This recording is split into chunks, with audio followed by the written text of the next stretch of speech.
ancestors of long ago lived in a very different concept of the world than the one that we know today. Perhaps the greatest difference was in the universal recognition that reality was spiritual, not material. That all physical and material things were suspended from spiritual causes.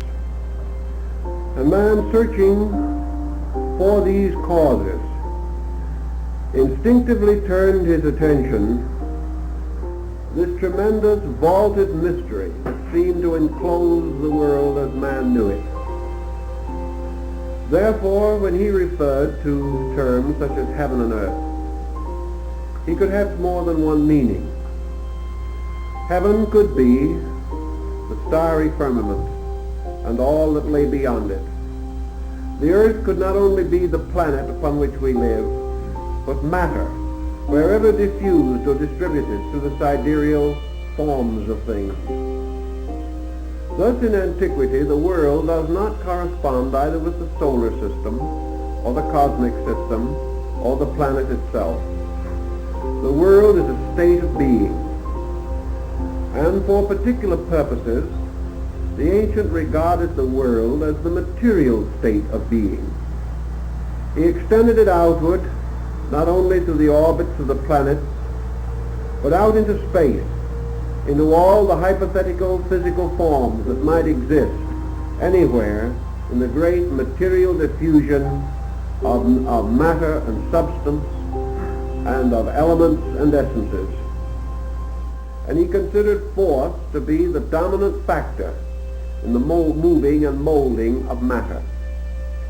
He considered reflective energy, or that from the planets, as formal, or relating to the principle of form, and therefore that all compound natures which are forms are sustained by planetary energy.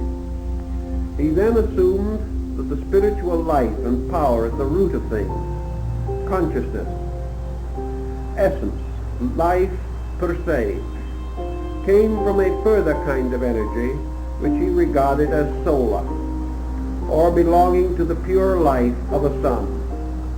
He then populated the firmament with suns, declaring that they were scattered like flowers throughout the great field of the sky, and that all these blazing suns together constituted the collective spiritual energy which sustained creation. We are groping out towards spirit, whereas our ancient forebears lived forever in the acceptance of spirit. They lived forever in the realization that their little life was rounded by a vast spiritual scheme or plan. We can profit by the fable if we can apply it to ourselves. And by so doing we will understand man's journey around the great mystery of the golden road that leads back home.